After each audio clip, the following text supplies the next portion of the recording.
The Lord be with you. A reading from the Holy Gospel according to John. Jesus said to his disciples, "This is my commandment. Love one another as I have loved you. A man can have no greater love than to lay down his life for his friends. You are my friends if you do what I command you. I shall not call you servants anymore, because a servant does not know his master's business. I call you friends, because I have made known to you everything I have learned from my Father. You did not choose me. No, I chose you. And I commissioned you to go out and bear fruit, fruit that will last. And then the Father will give you anything you ask in my name." The Gospel of the Lord. Praise to you, Lord Jesus Christ. In honor of my parents' 60th wedding anniversary, I have decided to offer a homily 1 minute for every year of their anniversary. Especially knowing that that big red book on the altar there is called the Sacrament. It's the book of prayers that we use, and there is actually a little section in there to celebrate wedding anniversaries. And it only goes up to 50th wedding anniversaries.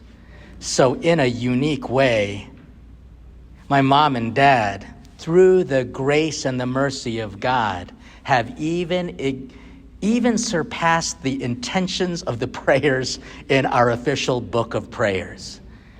And it really is something to celebrate. And so I'm incredibly grateful for your presence and for all the people who will come in the evening celebrations to be joined with my brother priests.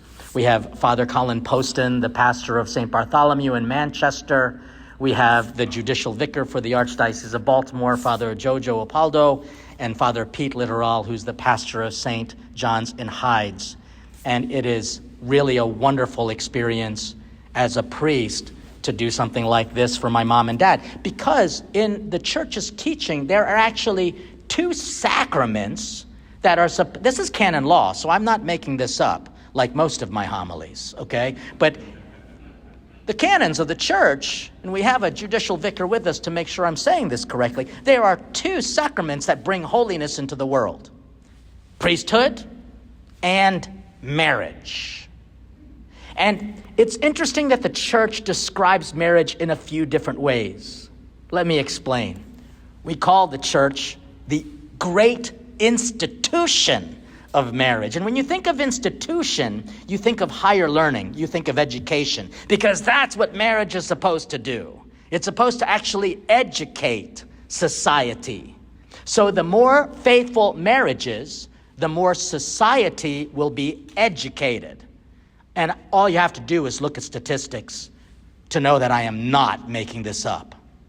The more faithful the marriages are, the more educated that community is. And do you know why? Because communities are made up of families. And the more faithful the family, the more educated the children will be. And that's the building block to society. So if you want to know why our country is all messed up, you can't blame it on politics, although that would be a very good place to start. Our country's messed up because marriages are messed up. And so I think we have a lot to learn from this institution of marriage, from what my mom and dad has taught all of us, grandkids, the great-grandkids, and even people who aren't related to us but still call my mom and dad Nanai and Tatai with a really seriously white accent.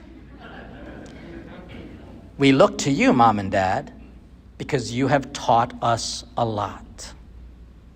You have taught us what these readings, so beautifully read today, what they are talking about.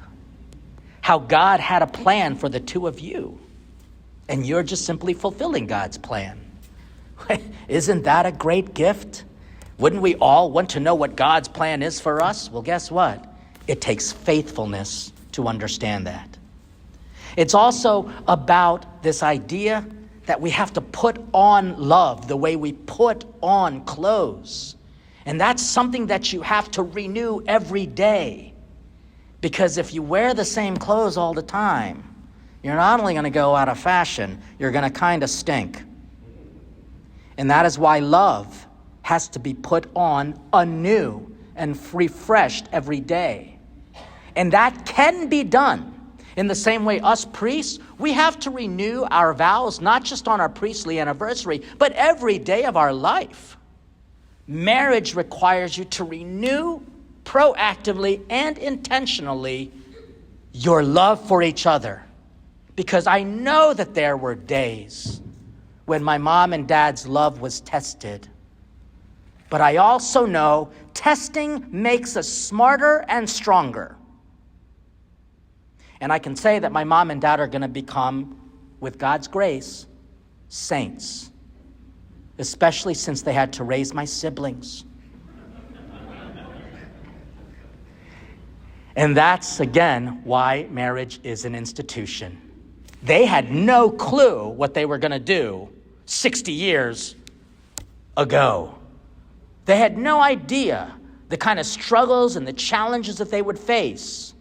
But they knew that marriage was not the union of two people, which is the way the world sees it, but rather it's the union of three, man, woman, and God, who is love. Another way that the church describes marriage is that we call it a sacrament. And there are only 7 in the Catholic Church. So that means we take marriages pretty seriously. Whereas a sacrament is described as the visible sign of invisible grace. I know that this is heady, but you're all smart. You can understand that sometimes love is invisible. Where do we see love? In the sacrament of marriage. Visible sign of something we know is invisible, like love. And that's where we have to learn that marriage is not for anything but holiness. Because in holiness, you have love, you have passion, you have all of those other things that people associate with what they want their marriage to be. You know, I do a lot of marriage preparation for couples, not just in America, but even around the world. And I sometimes ask the groom, what is your most important responsibility in marriage? And if it's a guy who's grown up in this modern age, he wants to be a little macho, he'll say, my most important job is to protect my wife. And I will look at him and be like what, from bears or something? I mean, what are you protecting your wife from? And he's only half right. He does have responsibility to protect his wife and his family. But from what? Well, the answer is sin. Because sin is invisible until we incarnate it. Love is invisible until you incarnate it. And so I tell them that's only half of the answer. Can I tell you what the real answer is? The real answer is your most important job is to get your wife to heaven. That's your most important job in marriage. That they have to carry each other like a cross, which we all have to carry if we want to get to heaven. And I have seen through the years, there were times when dad had to carry my mom, and times when my mom had to carry my dad. And in their union, they had to carry us children. And because we, the children, love you, we sometimes have to carry you. Isn't this a beautiful gift of marriage, that it actually can get us to heaven if we do it right? And that's why the third way that the church describes, there are many ways, but a very common way that the church describes marriage is it's a gift. It is a gift. And with every gift comes responsibility. Spider-Man said so. And therefore, you have a great gift, Mom and Dad, and you have shared it with us, and you have done that very responsibly. And so on this day, when we come together as family and in friends at the altar of our Lord, we thank you for being an institution. We thank you for living out your sacrament. And we thank you for sharing your gift of love with each other, to us, your children, and to this world.